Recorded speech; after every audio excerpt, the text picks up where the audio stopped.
Hello students, welcome to my channel. আজ আমরা Duff and Dutt class 7 lesson number 4 the beauty and the beast এই টেক্সটের প্রশ্নোত্তর নিয়ে আলোচনা করব, যেটার পেজ নম্বর রয়েছে 188 থেকে 189। এখানে রয়েছে ইউনিট 1। তো তোমরা ইউনিট 1টা আগে ভালো করে পড়ে নেবে, তারপর প্রশ্নগুলোর উত্তর দেখবে।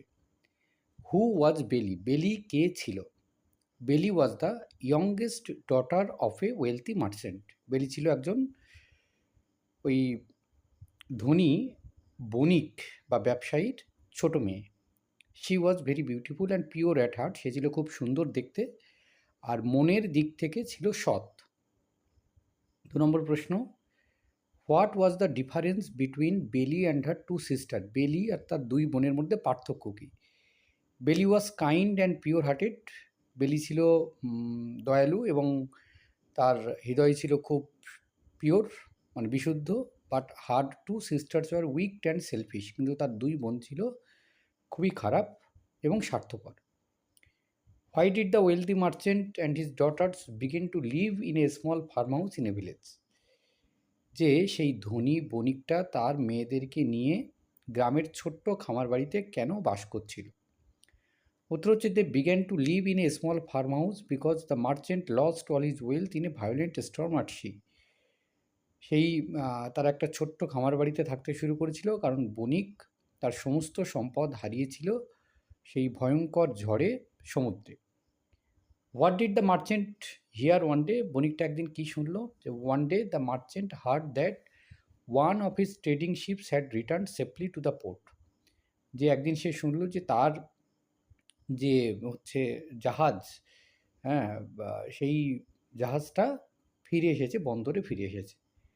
Why did the merchant decide? বণিকটা কী মনস্থির করলো? The merchant decided to return to the city to see if the ship still contained anything valuable. বণিকটা মনস্থির করলো যে সে শহরে ফিরে যাবে এবং দেখবে যে তাতে আর মূল্যবান কোনো কিছু আছে কি। এবারে হচ্ছে কমপ্লিট দ্য ফলোয়িং সেন্টেন্স। প্রথমে রয়েছে বেলি ওয়াজ নোন ফর। বেলি কিসের জন্য পরিচিত? Her loveliness and her pure heart. 2 number হচ্ছে, but their fortune soon changed. কিন্তু তাদের ভাগ্য শীঘ্রই বদলে গেল, because the merchant lost all his wealth in a storm at sea. Next, the merchant decided. বণিকটা কী মনস্থির করলো? To return to the city to check his trading ship. সে ফিরে যাবে বন্দরে তার সেই জাহাজটাকে দেখতে। The merchant was left with no money because. বণিকটা ফিরে এসেছিল কোনো রকম টাকা পয়সা না নিয়ে। কেন না? His ships were destroyed in a violent storm at sea. তার জাহাজগুলো ধ্বংস হয়ে গেছে সেই ভয়ঙ্কর ঝড়ে সমুদ্রে। এবার রিঅ্যারেঞ্জ রয়েছে বাক্যগুলো। প্রথমে 1 নম্বরটা 4 হবে, 2 নম্বরটা 3 হবে, 3 নম্বরটা 2 হবে, 4 নম্বরটা 5 হবে এবং 5 নম্বরটি 1 হবে। সিনোনিম বা সমর্থক শব্দ রয়েছে। রিচ মানে ধনী, তাহলে ওয়েলদি হবে। লাক মানে ভাগ্য, ফরচুন হবে। স্টর্ম মানে ঝড়, টেম্পেস্ট হবে। ওর্থ মানে মূল্যবান, তাহলে হবে ভ্যালু। এবার রয়েছে প্যাসেজ নম্বর 13, ইউনিট 1-এর মধ্যেই এটা কিন্তু রয়েছে। প্রথম প্রশ্ন রয়েছে, do you want me to bring any gift upon my return? যে তোমরা কি চাও যে আমি ফিরে আসার সময় তোমাদের জন্য কোনো উপহার নিয়ে আসি? প্রশ্ন হচ্ছে এই লাইনের এগেনস্টে, who said this and to whom? কে কাকে এই কথাগুলো বলেছে? The wealthy merchant said this to his 3 daughters. ধনী বণিক এটা বলেছে তার 3 মেয়েকে। What did the listeners reply? যারা শুনেছিল তারা কি প্রতি উত্তর দিয়েছিল? The 2 elder daughters asked for jewels and fine dresses but Belle asked for a rare rose. বড় দুই মেয়ে তারা সোনার গহনা এবং সুন্দর পোশাক চেয়েছিল, কিন্তু ছোট মেয়ে বেলি সে একটা রেয়ার রোজ বা গোলাপ চেয়েছিল। হোয়ার ওয়াজ দ্য স্পিকার গোয়িং? বক্তা কোথায় যাচ্ছিল? The speaker was going to the city. বক্তা যাচ্ছিল শহরে। What did he find when he reach the city? যখন সে শহরে পৌঁছলো তখন সে কী খুঁজে পেল? না, when he reach the city, যখন সে শহরে পৌঁছলো, হি ফাউন্ড দ্যাট, সে খুঁজে পেল যে his ships cargo had been seize to pay his debts. যে তার যে জাহাজ যেটা ছিল সেই জাহাজের যা মূল্যবান যা আছে কিন্তু সে তার মানে ঋণ চোকাতেই শেষ হয়ে যাবে। Why could not the speaker buy any present for his daughters? মেয়েদের জন্য কোনো রকম উপহার সে কিনতে পারেনি কেন? He could not buy any present because his ships cargo had been seized and he had no money left. সে কোনো টাকা পয়সা মানে তার কাছে কোনো টাকা পয়সা ছিল না, এবং যা ছিল তার সেই ঋণ শোধ করতেই চলে গিয়েছিল, তাই সে তার মেয়েদের জন্য কোনো কিছু কিনতে পারেনি। Why did the father do after having agreed to his daughters request?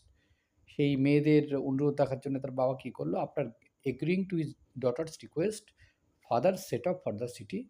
মেয়েদের প্রত্যেকের যে প্রত্যাশা ছিল, অনুরোধ ছিল, সেটার সঙ্গে সহমত হয়ে বাবা শহরের উদ্দেশ্যে রওনা দিয়েছিল। Why had his ships cargo been seized? তার জাহাজের সমস্ত জিনিসপত্র বাজেয়াপ্ত করা হয়েছিল কেন? না, his ships cargo had been seize to pay his debts. কারণ তার যে ঋণ দেনা ছিল সেগুলো শোধ করার জন্যে সেই তার জাহাজের সমস্ত জিনিসপত্র কিন্তু কবজা করা হয়েছিল। হোয়াট ডিড বেলি টেল হার ফাদার টু ব্রিং? বেলি তার বাবাকে কি আনতে বলেছিল? বেলি told her father to bring a rare rose that did not grow in that part of the country. বেলি তার বাবাকে বলেছিল একটা রেয়ার রোজ আনতে, মানে একেবারে আলাদা রকমের একটা গোলাপ যেটা তাদের দেশের ওই অংশে দেখা যায় না। কমপ্লিট দ্য ফলোইং সেন্টেন্স রয়েছে। ফাদার প্রমিস মি, বাবা প্রতিজ্ঞা করো, you will bring me a rare rose that does not grow in this part of the country. এটা ছোটো মেয়ে বেলির কথা। 2 নম্বর হচ্ছে the merchant set off for the city. 3 number হলো his ships cargo had been seized. আর 4 number হচ্ছে both his elder daughters আক্স for jewels and fine dresses. এবার প্যাসেজ নম্বর 14। প্যাসেজ নম্বর 14-এ প্রথম প্রশ্ন যেটা আছে দেখে নাও। What happened while the merchant was returning? বণিকটা যখন ফিরে আসছিল তখন কি ঘটনা ঘটল? While returning the merchant lost his way in a forest and came across a dazzling palace where he took shelter. যখন সে ফিরছিল বণিকটা, তখন বনের মধ্যে সে তার পথ হারিয়ে ফেলেছিল, আর সে একটা অদ্ভুত একটা জায়গায়, একটা মানে প্রাসাদে এসেছিল এবং সেখানেই সে আশ্রয় নিয়েছিল। What happened when he picked the loveliest rose? যখন সেই সুন্দর গোলাপটা সে তুলেছিল তখন কী ঘটেছিল? When he picked the loveliest rose he suddenly came face to face with a hideous beast. যখন সে সেই সুন্দর গোলাপটা তুলেছিল তখন সে একটা ভয়ঙ্কর পশুর সম্মুখীন হয়েছিল।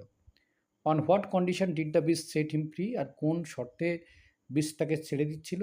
The beast agreed to set him free on the condition that the merchant would return to the castle or his daughter Belle would come to stay with the beast.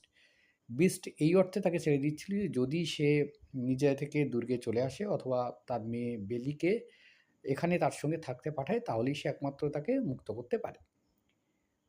4 নম্বর প্রশ্ন, why was the merchant upset? বণিকটা কেন হতাশ হয়ে গেছিল? The merchant was upset because he had to send his daughter Belle to the beast castle. কারণ তার ছোটো মেয়ে বেলিকে তাকে সেই দুর্গে পাঠাতে হতো। How did the beast receive বেলি? বিস্ট কীভাবে, সেই পশুটা কীভাবে বেলিকে গ্রহণ করলো? দ্য বিস্ট রিসিভড বেলি গ্র্যাসিয়াসলি and told her that she was the mistress of the castle and he was her servant. Beast তাকে সাদরে সেখানে অভ্যর্থনা জানালো এবং বলল যে বেলি হচ্ছে সেই দুর্গের হচ্ছে কর্ত্রী এবং পশুটি হচ্ছে তার সার্ভেন্ট। এবারে হচ্ছে চুজ করতে হবে correct answer. The merchant took shelter in a palace, দুর্গে আশ্রয় নিল। নেক্সট মর্নিং দ্য মার্চেন্ট শ, পরের দিন সকালে কী দেখলো? এই রোজ গার্ডেন। তো এই ছিল এই পর্বের সমাধান। ধন্যবাদ সকলকে সঙ্গে থাকার জন্য। দেখা হচ্ছে পরের নতুন কোনো ভিডিওতে।